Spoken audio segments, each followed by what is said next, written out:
70% of the folks living in sub-Saharan Africa are 30 or under.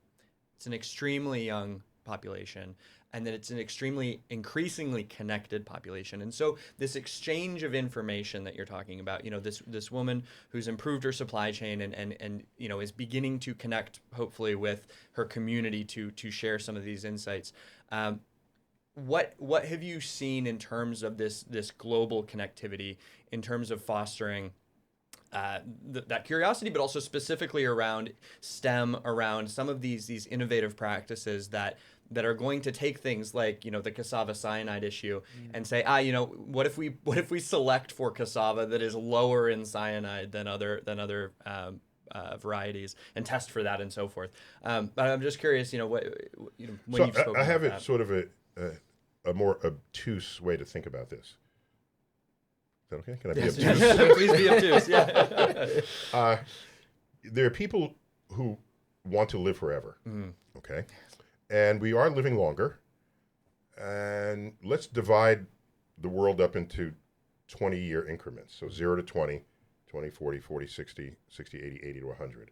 All right, that's basically the whole world. If you're lucky enough to go over 100, you're statistically insignificant in this number. All right, the people. If you look at that population and you ask, what age demographic is all the innovation coming from? It's not 40 to 60, 60 to 80, 80 to 100. It's 0 to 20, 20 to 40.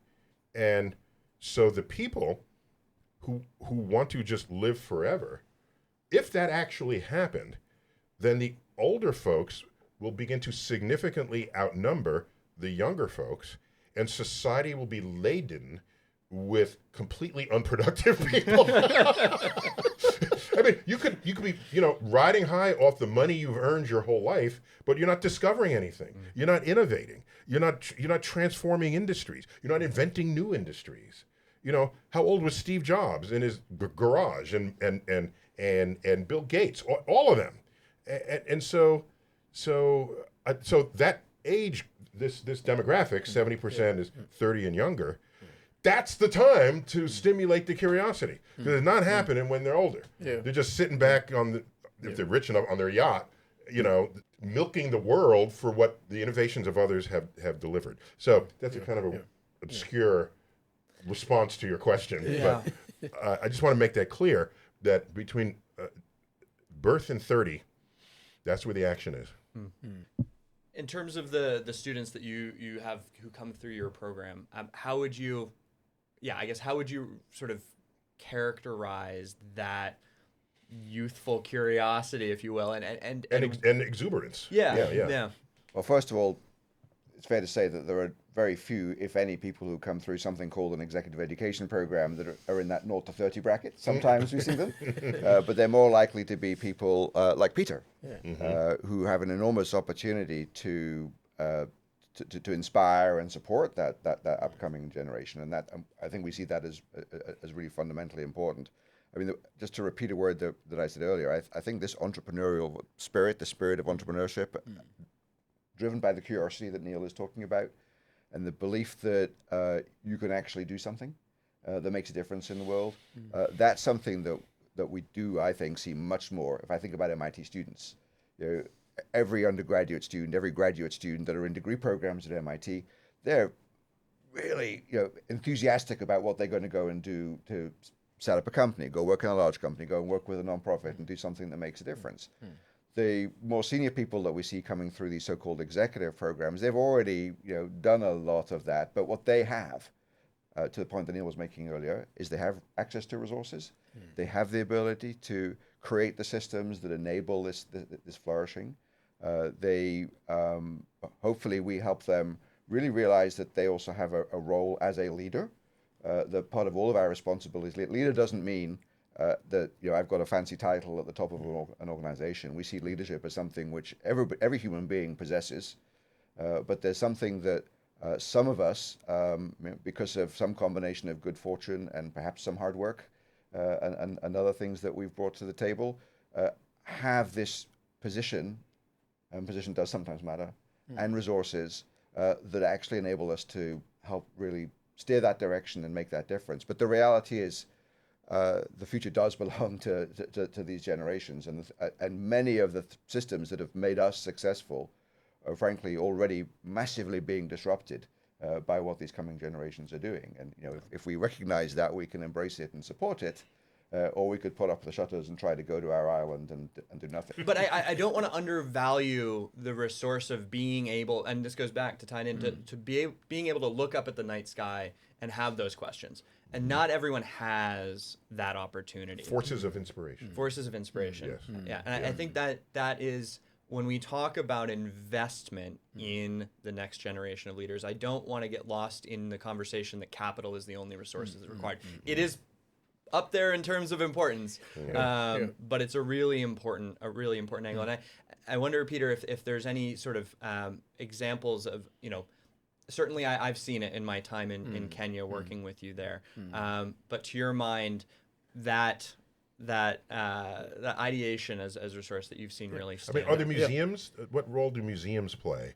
Is it, because that's when my first night sky was the Hayden Planetarium in New York City, because New Yorkers, we don't have a relationship with the night sky. You look up, there's a building, there's light pollution, and so for me, and I think regionally, access to these places where knowledge and wisdom and access to the world, the art world as well, but of course the science world, that's where it not only germinates, but it gets fed.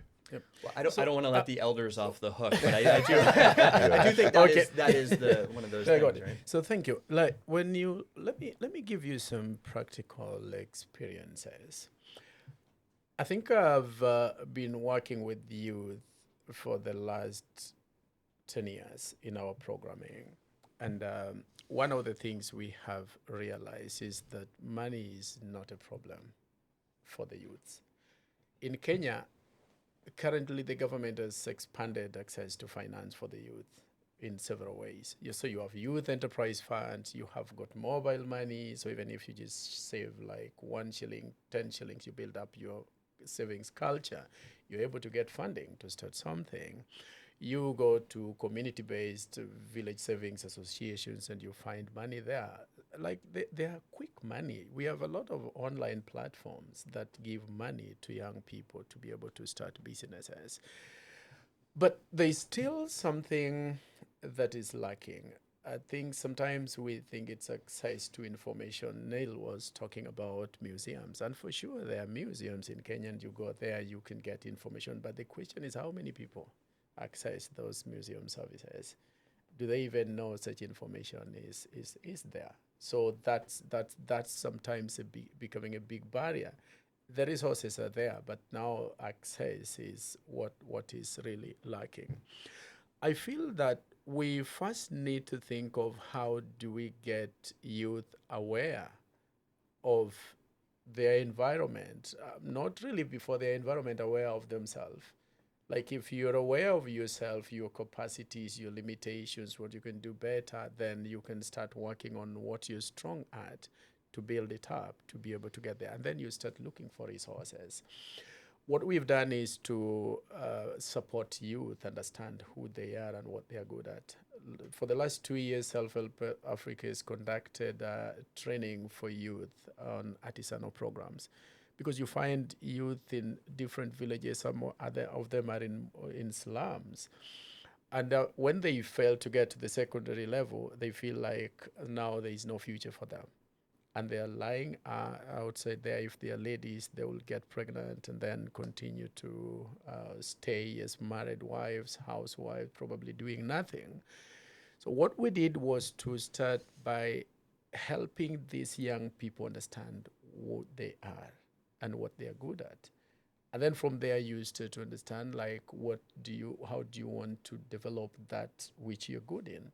So some of them will tell you, I'm a good cook. Some of them will tell you, I know how to do clothing. I can mend, I can design. I know how to prepare ugali. So if you know how to prepare ugali bread, then you can do cake. And that was the conversation. Very informal, just sitting down with people in groups, people who consider themselves to have failed from school.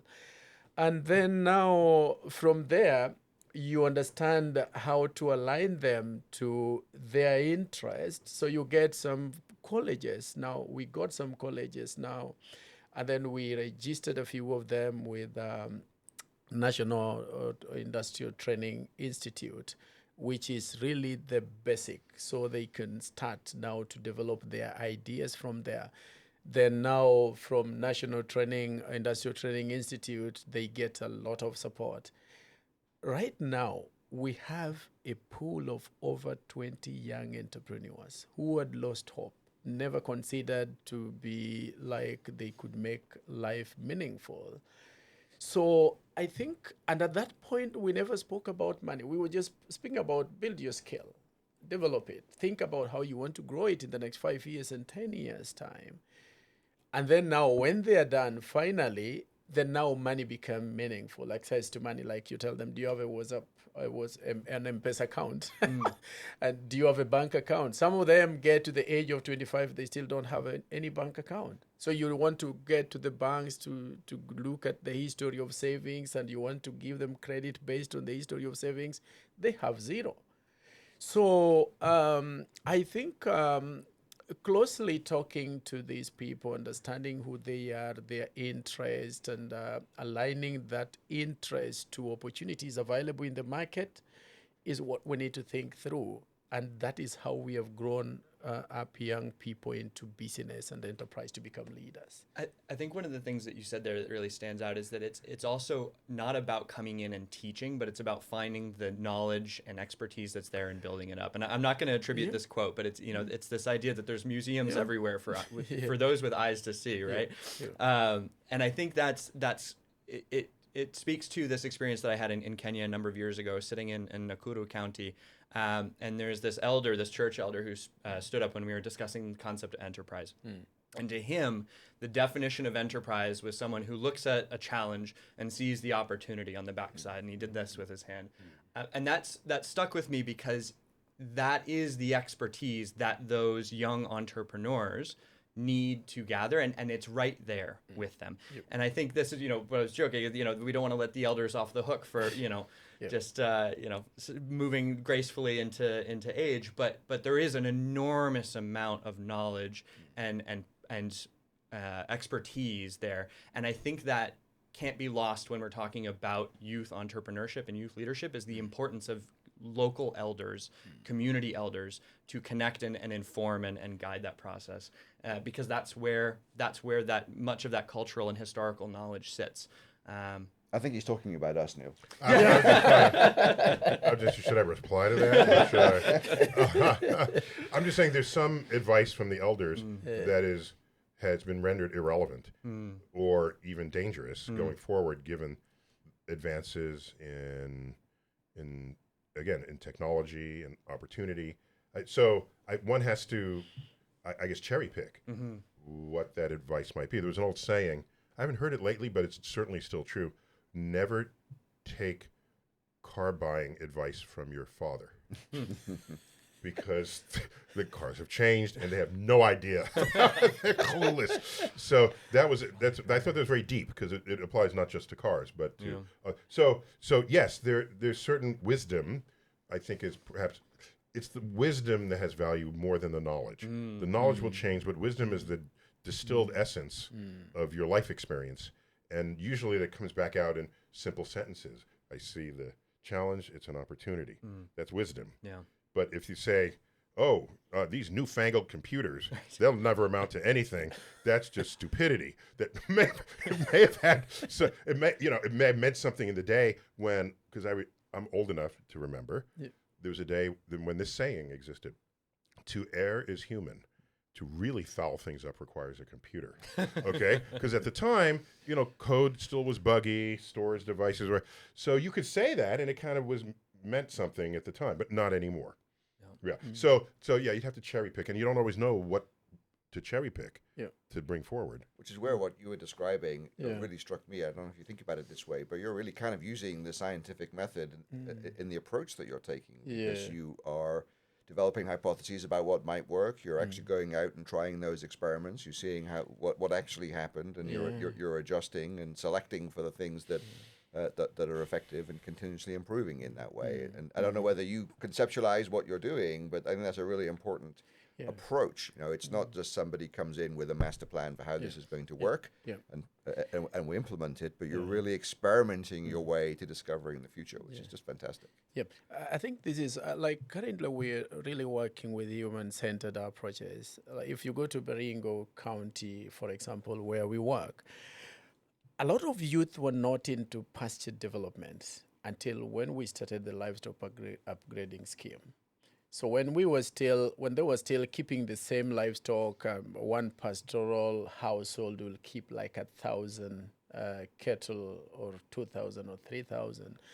When drought comes, all these will die, and then they get back to zero. So when we saw that and engaged the community, then started the livestock upgrading schemes, now introducing sidewall to be able to upgrade. And sidewall is? Yes. Sidewall is a new breed that is from Pakistan. Pakistan. It's a desert resistant. Yes, it is drought resistant, and it is also resistant to most of the diseases. And they can live on little pasture.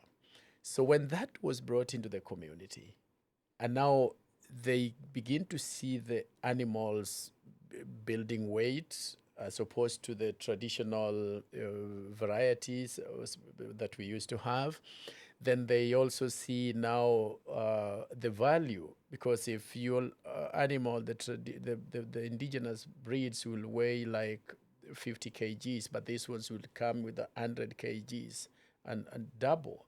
So they don't see the value of keeping a lot of animals, so they will just keep a little. Then what happened? The youth started making pasture and selling pasture seed. So now you see a lot of women and youth, especially youth, are the ones growing pasture, and they're selling pasture seed to the community to be able to feed their livestock. So when drought comes, you have a community that is now more resilient because they cut the pasture and they store hay. They can now give back to the seed, sell back the seeds to the community. And through that, we see a lot of engagement. And if you go to Baringo County, they feel like youth are the ones leading on pasture seed, so you don't ask it from the other people, community. So I think it is more of like community-centered approaches, understanding their visions and what they want to do, how they see the community in the next 5 years or 10 years' time, and what is the role of each and every person, the role of women, the role of youth into this whole process, and aligning our development plan according to that. You're describing something there which strikes me as well. I mean, it's very important to the work that you're doing, but you talked about how those people, when they're successful, they also see their role as reinvesting in their community and building up that community ecosystem. And learning goes in two directions. There's a lot for us to learn. Yeah, sure. One of the parts of that story that you left out that I find particularly interesting, and this goes to the sort of scientific method approach to it. So one of the big challenges that the Kenyan cattle industry and dairy industry has faced for decades is that American dairy came in a number of years ago and brought in Holstein cows because they were the highest milk producing cows. And so if you want to produce an enormous amount of milk, which is Kenya consumes an enormous, a shockingly enormous amount of milk on a daily basis. A lot, yes. Yeah, well, maybe we'll ask you how many liters a day it is later, but it's a lot.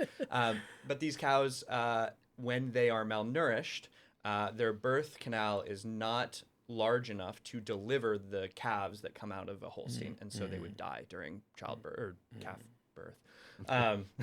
Don't quote me on that. But that this was an enormous problem, and the solution was to keep importing more Holsteins. Yeah. And for decades, this completely undermined the independence and autonomy of the Kenyan dairy industry until this research, which has been done in partnership with the Kenyan government, has begun to bring in drought-resistant, desert-tolerant varieties, crossbreed them for the Kenyan context with Kenyan cattle. Yeah. So those aren't just camels? They're not just, okay. Trying to picture this new subspecies of beautiful, cattle. It's sort of like a mix between Isn't that a camel? I think that's a camel. Yeah. Actually, Kenya is a heavy consumer of milk. Like a household will be taking 5 liters per day of milk. It's an incredible amount of milk. is You heavy. drink it? Yes, we drink a lot of milk, every household, every Wow. morning and evening. So what the government did, we kept on struggling with, like Connor was saying, the breeds from the US, and then they are heavy consumers of concentrates. So when you put them onto the other fodder crops, they don't survive so well. And the challenge with that is that small and poor communities or households will not afford the cost of the concentrates because you have to keep on buying and buying to feed them. So what we did after understanding that challenge is to try to introduce a new feeding regime using the fodder crops now. So we introduce through research an economic breeding index that now moves from the research now to the community level so that people can grow fodder and learn how to mix different fodders to get high yield of milk. And do you know what? This whole technology is led by young people and women. And then women will take up milk and start value addition at the community level to be able to feed. Like in Nakuru, for example, the malnutrition rate among small babies below the age of 5 and breastfeeding mothers is so high. So what they did under the Women Entrepreneurs, Rural Women Entrepreneurs Program is to train them to start value addition at the community level to address the local malnutrition challenges so that you don't have to go to a pharmacy or chemist to buy tablets to get appetite, to just eat specific foods that would be aligned to your appetite, and then you get the nutrients available.